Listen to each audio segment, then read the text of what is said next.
ॐ श्री परमात्मने नमः।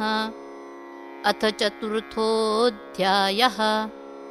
श्रीभगवानुवाच इमं विवस्वते योगं प्रोक्तवानहमव्ययम्। विवस्वान् मनवे प्राह मनुरिक्ष्वाकवे ब्रवीत्। एवं परम्परा प्राप्तमिमं राजर्षयो विदुः।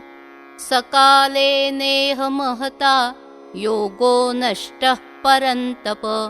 स एवायं मया तेद्य योगः प्रोक्तः पुरातनः। भक्तोऽसि मे सखा चेति रहस्यं ह्येतदुत्तमम्। अर्जुन उवाच अपरं भवतो जन्म परं जन्म विवस्वतः। कथमेतद्विजानीयान् त्वमादौ प्रोक्तवानिति। श्रीभगवानुवाच बहूनि मे व्यतीतानि जन्मानि तव चार्जुन। तान्यहं वेद सर्वाणि न त्वं वेत्थ परन्तप। अजोऽपि सन्नव्ययात्मा भूतानामीश्वरोऽपि सन्। प्रकृतिं स्वामधिष्ठाय सम्भवाम्यात्ममायया। यदा यदा हि धर्मस्य ग्लानिर्भवति भारत। अभ्युत्थानमधर्मस्य तदात्मानं सृजाम्यहम्। परित्राणाय साधूनां विनाशाय च दुष्कृतां। धर्मसंस्थापनार्थाय सम्भवामि युगे युगे। जन्म कर्म च मे दिव्यमेवं यो वेत्ति तत्त्वतः। त्यक्त्वा देहं पुनर्जन्म नैति मामेति सोऽर्जुन। वीतरागभयक्रोधा मन्मया मामुपाश्रिताः। बहवो ज्ञानतपसा पूता मद्भावमागताः। ये यथा मां प्रपद्यन्ते तांस्तथैव भजाम्यहम्।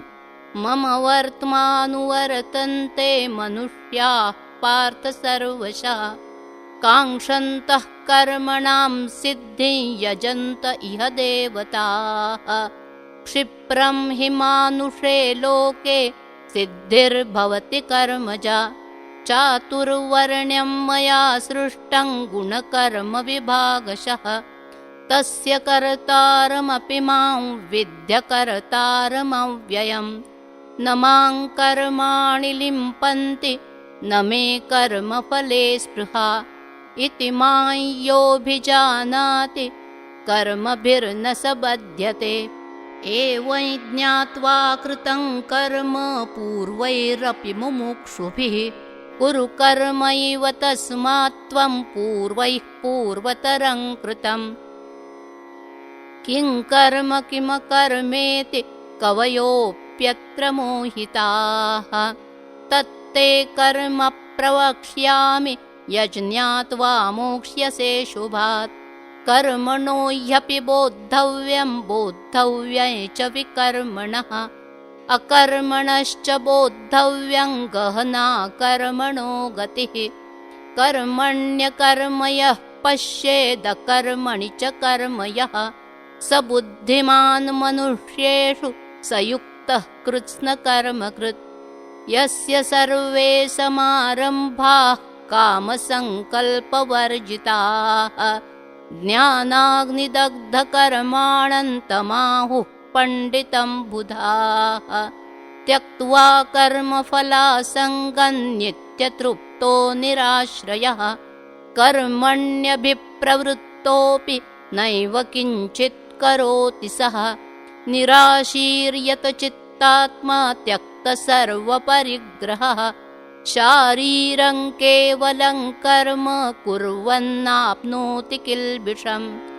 यदृच्छालाभसन्तुष्टो द्वन्द्वातीतो विमत्सरः।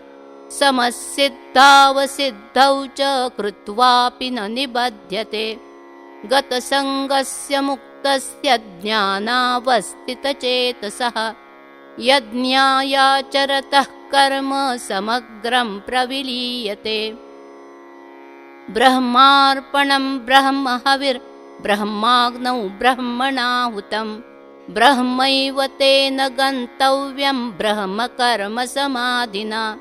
दैवमेवापरे यज्ञं योगिनः पर्युपासते ब्रह्माग्नावपरे यज्ञं यज्ञेनैवोपजुह्वति। श्रोत्रादीनीन्द्रियाण्यन्ये संयमाग्निषु जुह्वति। शब्दादीन् विषयानन्य इन्द्रियाग्निषु जुह्वति।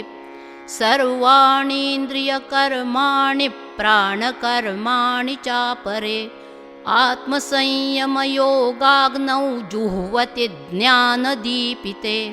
द्रव्ययज्ञास्तपोयज्ञा योगयज्ञास्तथा परे स्वाध्यायज्ञानयज्ञाश्च यतयः संशितव्रताः।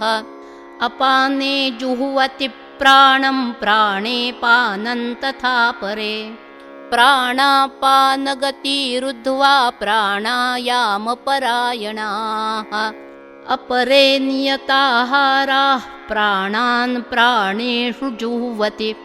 सर्वेऽप्येते यज्ञविदो यज्ञक्षपितकल्मषाः यज्ञशिष्टामृतभुजो यान्ति ब्रह्म सनातनम्। नायं लोकोऽस्त्ययज्ञस्य कुतोऽन्यः कुरु सत्तम। एवं बहुविधा यज्ञा वितता ब्रह्मणो मुखे कर्मजान् विद्धितान् सर्वानेवं ज्ञात्वा विमोक्ष्यसे। श्रेयान् द्रव्यमयाद्यज्ञात् ज्ञानयज्ञः परन्तप। सर्वं कर्माखिलं पार्थ ज्ञाने परिसमाप्यते। तद्विद्धि प्रणिपातेन परिप्रश्नेन सेवया।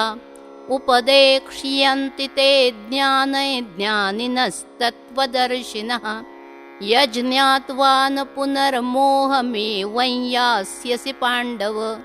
येन भूतान्यशेषेण द्रक्ष्यस्यात्मन्यथो मयि। अपि चेदसि पापेभ्यः सर्वेभ्यः पापकृत्तमः। सर्वं ज्ञानप्लवेनैव वृजिनं संतरिष्यसि। यथैधांसि समिद्धोऽग्निर्भस्मसात् कुरुतेऽर्जुन। ज्ञानाग्निः सर्वकर्माणि भस्मसात् कुरुते तथा। न हि ज्ञानेन सदृशं पवित्रमिह विद्यते। तत्स्वयं योगसंसिद्धः कालेनात्मनि विन्दति। श्रद्धावान् लभते ज्ञानं तत्परः संयतेन्द्रियः। ज्ञानं लब्ध्वा परां शान्तिमचिरेणाधिगच्छति। अज्ञश्चाश्रद्दधानश्च संशयात्मा विनश्यति। नायं लोकोऽस्ति न परो न सुखं संशयात्मनः। योगसन्न्यस्तकर्माणि ज्ञानसंच्छिन्नसंशयम्। आत्मवन्तन्न कर्माणि निबध्नन्ति धनञ्जय। तस्मादज्ञानसम्भूतं हृस्थं ज्ञानासिनात्मनः। चित्वैनं संशयं योगमातिष्ठोत्तिष्ठ भारत। ॐ तत्सदिति श्रीमद्भगवद्गीतासु उपनिषत्सु ब्रह्मविद्यायां योगशास्त्रे श्रीकृष्णार्जुनसंवादे ज्ञानकर्मसन्न्यासयोगो नाम चतुर्थोऽध्यायः।